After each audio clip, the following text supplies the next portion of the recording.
नमस्कार। हम पढ़ रहे हैं लोक प्रशासन की विचारधारा। इसमें हम वैज्ञानिक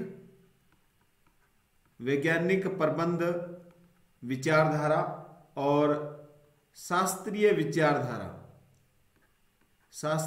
विचारधारा ये दो विचारधारा हम पढ़ चुके हैं। तीसरी विचारधारा है अधिकारी तंत्र प्रतिमान, जिसे नौकरशाही विचारधारा भी कहते हैं। नौकरशाही विचारधारा। तो आप वीडियो को अपने दोस्तों में शेयर जरूर करें, ताकि अगर आप ज़्यादा से ज़्यादा इस वीडियो को शेयर करेंगे, लोक प्रशासन के वीडियो को शेयर करेंगे, तो आपको पूरा सिलेबस है एसएसटी का वो यूट्यूब पर करवा दिया जाएगा। कोई भी प्रशासकीय संगठन कितना भी अच्छा क्यों न हो, अंतोगत्वा इसकी सफलता या असफलता उन लोगों की समझ, कार्यकुशलता और प्रशासकीय कौशल पर निर्भर है जो प्रशासकीय कार्यों को संपन्न करते हैं। अधिकारी तंत्र प्रतिमान और नौकरशाही विचारधारा एक दूसरे के प्राय है, यानी अधिकारी तंत्र प्रतिमान को नौकरशाही विचारधारा भी कहते हैं। आदर्श नौकरशाही। नौकरशाही शब्द का उद्भव, नौकरशाही के बारे में हम पढ़ेंगे। इसका उद्भव, इसकी परिभाषा और इसके सिद्धांत। नौकरशाही शब्द अंग्रेजी के ब्यूरोक्रेसी शब्द का अनुवाद है, जो फ्रांसीसी भाषा के ब्यूरो शब्द से लिया गया है। नौकरशाही शब्द है वो अंग्रेजी के ब्यूरोक्रेसी से है और फ्रांसीसी भाषा के ब्यूरो से ये शब्द लिया गया है। लैटिन भाषा में ब्यूरो का अर्थ होता है एक डेस्क या लिखने की मेज। तो ये आपको याद रखना है, ब्यूरो का लैटिन भाषा में क्या अर्थ होता है, एक डेस्क या लिखने की मेज। फ्रांसीसी भाषा में ब्यूरो उस कपड़े को कहा जाता है जो लोक सेवकों की मेज पर बिछाया जाता है। तो लैटिन भाषा में ब्यूरो का अर्थ और फ्रांसीसी भाषा में ब्यूरो का अर्थ। क्रेसी एक प्रत्यय है जिसका ग्रीक भाषा में अर्थ होता है शासन, यानी ब्यूरो और क्रेसी। ब्यूरो का अर्थ लैटिन भाषा में लिखने की मेज है और फ्रांसीसी भाषा में उस कपड़े को कहा गया है जो लोक सेवकों या अधिकारियों की मेज पर बिछाया जाता है। और जो क्रेसी है, क्रेसी का अर्थ है ग्रीक भाषा में शासन। इस प्रकार नौकरशाही का अर्थ हुआ अधिकारियों का शासन। नौकरशाही का अर्थ क्या हुआ? अधिकारियों का शासन। 18वीं शताब्दी के मध्य में नौकरशाही शब्द का सर्वप्रथम प्रयोग, 18वीं शताब्दी के मध्य में नौकरशाही शब्द का सर्वप्रथम प्रयोग फ्रांस के प्रसिद्ध अर्थशास्त्री विंसेंट डी गार्ने ने 1945 में किया। नौकरशाही शब्द का सबसे पहले प्रयोग किसने किया, कौन सी शताब्दी में किया? 18वीं शताब्दी में। फ्रांस के अर्थशास्त्री थे विंसेंट डी गार्ने। तो इसका नाम भी आपको याद रखना है अर्थशास्त्री का। और ये कहाँ के थे? विंसेंट डी गार्ने, ये फ्रांस के थे। ब्यूरोमेनिया। ये ब्यूरोमेनिया क्या है? एक बीमारी का नाम है जिसका उल्लेख विंसेंट डी गार्ने ने नौकरशाही की शिकायत करते हुए किया है। तो नौकरशाही की शिकायत करते हुए विंसेंट डी गार्ने ने जिस बीमारी का उल्लेख किया है वह है ब्यूरोमेनिया। नौकरशाही की परिभाषाएं। अब है नौकरशाही की परिभाषाएं। जॉन ए विंग के अनुसार नौकरशाही क्या है? देखिए, विकृति एवं परिहास के कारण ब्यूरोक्रेसी शब्द का अर्थ काम में घपला, मनमानी, अति व्यय, हस्तक्षेप और वर्गीकरण माना जाने लगा है। यानी परिहास का मतलब मजाक के कारण और विकृति के कारण ये जो ब्यूरोक्रेसी शब्द है, इसका अर्थ आज काम में घपला करना, मनमानी करना, बेईमानी करना, ज्यादा व्यय करना, हस्तक्षेप करना, उसका वर्गीकरण करना माना जाता है। तो ये परिभाषा जॉन ए विग के द्वारा दी गई है। पिफनर के अनुसार नौकरशाही कार्यों व्यक्तियों का एक ऐसे रूप में व्यवस्थित संगठन है जो अधिकतम प्रभावशाली रूप से सामूहिक प्रयासों के लक्ष्यों को प्राप्त कर सके। नौकरशाही व कार्यों और व्यक्तियों का एक व्यवस्थित संगठन है, पिफनर के अनुसार, जो अधिकतम प्रभावशाली रूप से सामूहिक प्रयासों से लक्ष्यों को, जो भी सरकार के सामने लक्ष्य रखे जाते हैं तो ये अधिकारी है वो उनको सामूहिक प्रयास के द्वारा उन लक्ष्यों को प्राप्त करते हैं। ये परिभाषा किसने दी है? पिफनर ने दी है। रॉबर्ट सी स्टोन के अनुसार ब्यूरोक्रेसी का अर्थ कार्यालय द्वारा शासन या अधिकारी द्वारा शासन है। ब्यूरोक्रेसी का अर्थ रॉबर्ट सी स्टोन के अनुसार है कार्यालय द्वारा शासन अथवा अधिकारी द्वारा शासन है। हेराल्ड लास्की के अनुसार नौकरशाही का अर्थ सरकार पर अधिकारियों का पूर्ण नियंत्रण है। इतना पूर्ण है कि इसमें जन साधारण लोगों की स्वतंत्रता भी खतरे में पड़ सकती है। कई बार आपने देखा होगा जो अधिकारी है इन अधिकारियों का नियंत्रण सरकार पर हो जाता है, जिसके कारण जन साधारण की जो स्वतंत्रता है वो खतरे में पड़ जाती है। ये परिभाषा किसके द्वारा दी गई है? हेराल्ड लास्की के द्वारा दी गई है। मैक्स वेबर के अनुसार यह एक प्रकार का प्रशासकीय संगठन है जिसमें विशेष योग्यता, निष्पक्षता, मानवता का अभाव आदि लक्षण पाए जाते हैं। यानी नौकरशाही को क्या बताया है मैक्स वेबर ने? विशेष योग्यता ये बताया है कि ये नौकरशाही है, इसमें विशेष योग्यता नहीं होती, निष्पक्षता यानी पक्षपात होता है और मानवता का इसमें अभाव पाया जाता है। पीटर ब्लाउ के अनुसार नौकरशाही वह संगठन है जो प्रशासन में अधिकतम कुशलता लाती है। ये प्रशासन के पक्ष में दे रहे हैं। हरमन फाइनर ने नौकरशाही को सरकारी अधिकारियों का शासन माना है। हरमन फाइनर ने नौकरशाही को क्या माना है? सरकारी अधिकारियों का शासन माना है। अब है ये तो थी नौकरशाही की परिभाषाएं, नौकरशाही के संबंध में विभिन्न विद्वानों की परिभाषाएं। अब है नौकरशाही के उदय के कारण। नौकरशाही का उदय या उद्भव किस प्रकार से हुआ, उसके क्या कारण थे? कार्ल मार्क्स के अनुसार नौकरशाही का उदय 16वीं शताब्दी के आसपास पश्चिमी यूरोप में पूंजीवाद और राष्ट्र राज्य के उदय के साथ हुआ। राष्ट्र राज्य का जब उदय हुआ, राष्ट्रीयता की भावना का जब उदय हुआ यूरोप में और पूंजीवाद का जब उदय हुआ, उस समय नौकरशाही का उदय होता है। कौन सी शताब्दी में? 16वीं शताब्दी में, कार्ल मार्क्स के अनुसार। अब है मैक्स वेबर के अनुसार नौकरशाही के विकास के कारण। कार्ल मार्क्स ने भी इसके उदय के कारण बताए हैं और मैक्स वेबर के अनुसार नौकरशाही के विकास के कारण। तो 9 कारण बताए इन्होंने। मौद्रिक अर्थव्यवस्था, कार्यकुशलता की मांग, प्रशासनिक कार्यों का स्वरूप, संगठन के आकार में विस्तार की स्थिति, बाजार अर्थव्यवस्था, प्रशासन के साधनों का केंद्रीकरण, नियमबद्ध प्रशासन, नौकरशाही तंत्र का स्थायी स्वरूप, सामाजिक असमानता का सामान्यीकरण, इन सब के लिए नौकरशाही का विकास हुआ है। ये किसके अनुसार है? मैक्स वेबर के अनुसार है। फिर है नौकरशाही के प्रकार। कितने प्रकार की नौकरशाही है? मार्क्स ने नौकरशाही के 4 प्रकार बताए हैं। मार्क्स ने नौकरशाही के कितने प्रकार बताए हैं? 4 प्रकार बताए हैं। एक तो है अभिभावक नौकरशाही। प्लेटो की रिपब्लिक में वर्णित गार्जियन को इसी श्रेणी में रखा जाता है। प्लेटो की किताब है रिपब्लिक, उसमें गार्जियन या अभिभावक को इस श्रेणी के अंदर रखा जाता है। दूसरा है जातीय नौकरशाही। नौकरशाही के इस रूप में संपूर्ण सत्ता एक वर्ग या जाति में केंद्रित रहती है।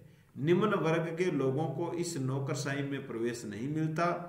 उदाहरण स्वरूप इंग्लैंड में लोक सेवाओं के पक्षों के लिए कुलीन वर्ग के लोगों को प्राथमिकता दी जाती थी, यानी जातीय, एक जाति के नौकर या अधिकारी, एक ही जाति के नौकर या अधिकारी, इसको बोलते हैं जातीय नौकरशाही।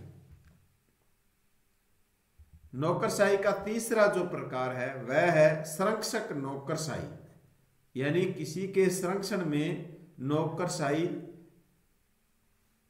इसे लूट प्रणाली भी कहते हैं। तो ये याद रखना आपको, लूट प्रणाली कौन सी नौकरशाही है? संरक्षक नौकरशाही। इस प्रकार की नौकरशाही में सरकारी पदों पर चयन का आधार योग्यता या कुशलता न होकर राजनीतिक पुरस्कार या व्यक्तिगत राजनीतिक संबंधों के आधार पर की जाती है। जब किसी को किसी राजनेता की सिफारिश के आधार पर नौकरी में रख लिया जाता है और आप जैसे लोग तैयारी करके भी नौकरी नहीं लग पाते, तो ये जो इन राजनीतिक लोगों के द्वारा अपने व्यक्तिगत राजनीतिक संबंधों के आधार पर जो नियुक्ति करवाई जाती है वही क्या है? संरक्षक नौकरशाही है। यानी इसीलिए इसको क्या कहा गया है? लूट प्रणाली कहा गया है। और अमेरिका को संरक्षण नौकरशाही का जनक माना जाता है। सबसे पहले अमेरिका में इसकी शुरुआत हुई थी। योग्यता पर आधारित नौकरशाही, यह नौकरशाही अन्य प्रकार की नौकरशाहियों से अच्छी एवं प्रभावी मानी जाती है। तो ये तो है ही, अगर योग्यता के आधार पर किसी को नौकरी मिलती है तो अच्छी होगी, प्रभावी भी होगी। तो ये नौकरशाही के 4 प्रकार थे। नौकरशाही और मैक्स वेबर, नौकरशाही के बारे में मैक्स वेबर के क्या विचार है देखिए। मैक्स वेबर पहले जर्मन समाजशास्त्री थे। मैक्स वेबर क्या थे? समाजशास्त्री थे। कहाँ के थे? जर्मनी के थे, जिन्होंने नौकरशाही प्रतिरूप का व्यवस्थित तरीके से विश्लेषण किया। मैक्स वेबर के प्रमुख प्रकाशन है the Protestant ethic and the spirit of capitalism 1905, the religion of India 1916, ये मैक्स वेबर की किताब है। Economy and society 1921, the theory of social and economic organisation 1927। तो ये इनकी किताबें हैं। वेबर की सभी रचनाएं जर्मन भाषा में लिखी गई है और 1922 के बाद इनका अंग्रेजी में अनुवाद किया गया है। नेक्स्ट है प्राधिकार संबंधित सिद्धांत। प्राधिकार संबंधित सिद्धांत, थ्योरी ऑफ अथॉरिटी। प्राधिकार का अर्थ क्या है? सबसे पहले प्राधिकार का अर्थ हम जानेंगे। प्राधिकार का अर्थ है नियंत्रण की आधिकारिक शक्ति। वेबर जानना चाहता है कि किस प्रकार एक व्यक्ति दूसरे व्यक्ति से अपने आदेशों की पालना करवाता है। वेबर ने 3 प्रकार के प्राधिकार बताए हैं। वेबर ने 3 प्रकार के प्राधिकार बताए हैं। एक तो है परंपरागत प्राधिकार। प्रचलित परंपराओं व रीति रिवाज के आधार पर राजाओं में अधिकारियों को आदेशों की पालना करवाने की शक्ति प्राप्त होती थी। परंपरागत प्राधिकार व्यवस्था में प्रशासनिक कर्मचारी या तो पितृसत्तात्मक होता था या सामंती होता था। यानी ये कहा गया था कि ये जो अधिकारी है वो पितृसत्तात्मक, यानी अपने पिता का पुत्र था, जो पिता भी उसमें ड्यूटी करता था, कर्मचारी था, अब उसका पुत्र है, फिर उसका पुत्र था। तो ये व्यवस्था होती थी, परंपरागत व्यवस्था थी या फिर सामंती व्यवस्था थी। तो इनको राजा के आदेशों का पालन करना पड़ता था। दूसरा है करिश्माई प्राधिकार। करिश्मा शब्द का शाब्दिक अर्थ है ईश्वर प्रदत्त प्रतिभा। यह स्थिर होती है, अर्थात जब तक व्यक्ति में जादुई ताकत, अलौकिक शक्तियां होती है तब तक आदेशों की पालना होती है। यानी ये माना जाता था कि जो कर्मचारी है वो मानते थे कि ये जो हमें आदेश दिया जा रहा है वो ईश्वर द्वारा दिए गए आदेश है, तो वो उनको मानते थे। अलौकिक या जादुई ताकत मान करके वो आदेशों की पालना करते थे। उसको बोलते हैं करिश्माई प्राधिकार। वैधानिक, तार्किक या कानूनी प्राधिकार, इसमें व्यक्ति को आदेश देने और उनका पालन करवाने की शक्ति न्याय संगत कानूनों से प्राप्त होती है। तो जो ताकत कानूनों से प्राप्त होती है, कानूनों से काम करवाने की शक्ति प्राप्त होती है, उसको बोलते हैं वैधानिक, तार्किक या कानूनी प्राधिकार। वेबर ने वैधानिक तार्किक प्राधिकार में कार्यरत प्रशासनिक तंत्र को ही नौकरशाही कहा है। बहुत ही अच्छा क्वेश्चन यहां से बन सकता है। वेबर ने अपने नौकरशाही का आदर्श प्रारूप की रचना इसी प्राधिकार को ध्यान में रखते हुए की है। वेबर की आदर्श नौकरशाही, नौकरशाही का यह मॉडल विश्व में कहीं भी नहीं है। यह वास्तविक का प्रतिमान नहीं है, यह एक काल्पनिक प्रतिमान है, अर्थात कल्पनाओं पर आधारित है। यानी वेबर की आदर्श नौकरशाही का जो प्रतिमान है, यह प्रचलन में विश्व में कहीं भी नहीं है। और ये कैसा प्रतिमान है? ये काल्पनिक प्रतिमान है। आदर्श नौकरशाही की विशेषताएं, वेबर ने अपनी पुस्तक the theory of social and economic organisation नौकरशाही पर अपने विचार प्रस्तुत किए हैं। वेबर के नौकरशाही मॉडल की विशेषताएं, तो वेबर के नौकरशाही मॉडल की विशेषताएं देखिए। नंबर 1 है कार्य विभाजन एवं विशिष्टीकरण। कार्य का विभाजन होना चाहिए, जिस कार्य में विशिष्टता प्राप्त है, विशेषज्ञ है, उसे वह काम देना चाहिए। दूसरा है पद सोपान, यानी पद का भी उसमें ध्यान रखना चाहिए। तीसरा है नियमों का ध्यान रखना चाहिए। योग्यता के आधार पर भर्ती करनी चाहिए। पूर्वकालीन अधिकारी, आजीविका का विकास होना चाहिए। नियमित पारिश्रमिक और पेंशन लाभ मिलना चाहिए। निजी और लोक हित में अंतर होना चाहिए। निव्यक्तिक व्यवस्था होनी चाहिए। व्यवस्थित अनुशासन और नियंत्रण होना चाहिए। लिखित दस्तावेज होना चाहिए और कार्य कुशलता में वृद्धि होनी चाहिए। तो ये मुख्य नियम है वो बताए गए हैं। वेबर के मॉडल का उपयोग, वेबर का आदर्श नौकरशाही प्रतिमान यानी मॉडल दूसरी नौकरशाही की तुलना के लिए उपयोगी है। वेबर का यह प्रतिमान पूंजीवाद की उपयोगिता का ज्ञान करवाता है। वेबर का जो नौकरशाही का प्रतिमान है वह पूंजीवाद की उपयोगिता का ज्ञान करवाता है। वेबर का यह प्रतिमान तकनीकी योग्यता प्राप्त कार्मिकों के चयन पर बल देता है। वेबर का यह प्रतिमान तकनीकी योग्यता प्राप्त कार्मिकों के चयन पर बल देता है।